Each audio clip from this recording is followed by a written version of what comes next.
Meow, breaking news from Beirut. Israeli airstrikes have just targeted a high-level Hezbollah meeting, potentially taking out the group's heir apparent. This daring operation could reshape the entire power structure in Lebanon. On October 3rd, 2024, Israeli forces escalated their military operations against Hezbollah, conducting precision airstrikes on an underground bunker in Dahiyeh, a southern suburb of Beirut. This strategic action aimed at a clandestine meeting of Hezbollah's senior leaders, including Hashem Safieddine, the head of the group's executive council and cousin of recently assassinated leader Hassan Nasrallah.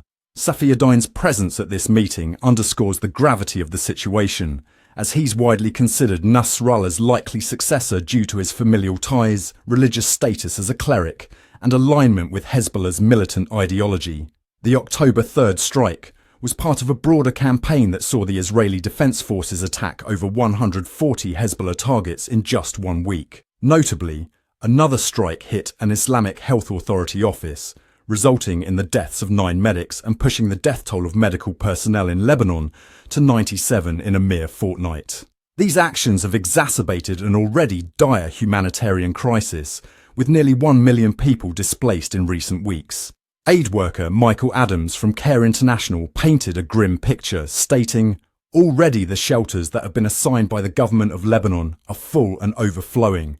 Israeli officials have staunchly defended these military actions. IDF spokesperson Daniel Hagari asserted, approximately 90% of the targets struck were short-range rockets aimed at northern Israel. Prime Minister Benjamin Netanyahu echoed this sentiment, declaring, "We are determined to do everything to defend our country, to return the residents of the north securely to their homes, and to continue upholding a simple rule. Whoever harms us, we will harm them." The roots of this conflict run deep, stretching back to Hezbollah's formation in response to Israel's 1982 invasion of Lebanon. The 2006 Lebanon War marked a significant escalation, resulting in over 1,200 Lebanese and 160 Israeli deaths. The current situation, however, represents a potential turning point following the assassination of Hassan Nasrallah on September 27th. Israeli forces dropped over 80 tons of bunker-busting bombs on his underground command center in Beirut's Haret Hreik neighborhood, likely causing him to suffocate from toxic gases. Hezbollah, for its part, has condemned these strikes vehemently.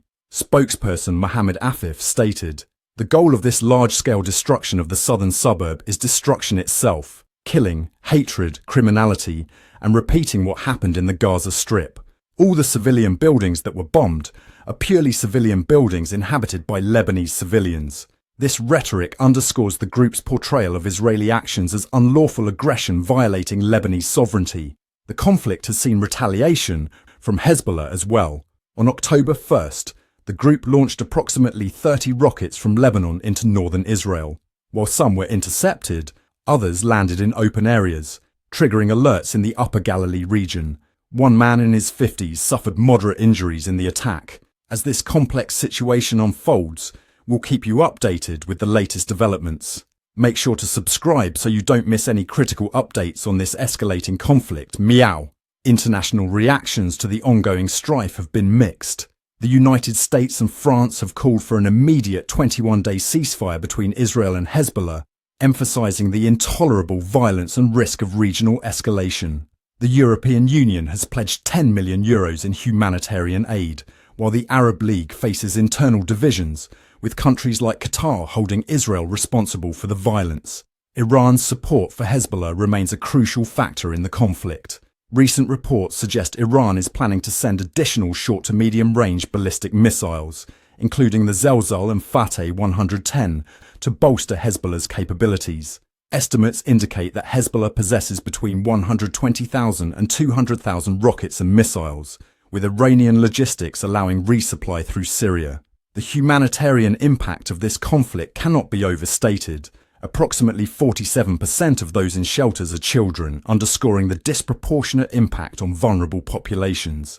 Basic services like water, electricity, and telecommunications have been severely compromised, further exacerbating the crisis. As we look ahead, The potential leadership transition within Hezbollah from Nasrallah to Safieddine could significantly influence the group's military and political strategies. This shift, coupled with Iran's ongoing support and Israel's continued military operations, suggests that the region may be on the brink of even greater instability. The situation remains fluid, with both Hezbollah and Israel seemingly preparing for potential larger-scale conflicts. The international community's efforts to broker peace face significant challenges, as historical grievances and current hostilities continue to fuel the fire of this long-standing conflict. In conclusion, the recent Israeli airstrikes in Dahiyeh mark a significant escalation in the ongoing conflict with Hezbollah. As civilian casualties mount and the humanitarian crisis deepens, the need for a diplomatic solution becomes ever more pressing. However, with both sides entrenched in their positions and regional powers like Iran continuing to exert influence, the path to peace remains uncertain. Stay tuned to Newscats for further updates on this developing story. I'm Ron de Parmesan, reminding you that in the world of international conflicts, sometimes it feels like we're all just chasing our tails. Meow!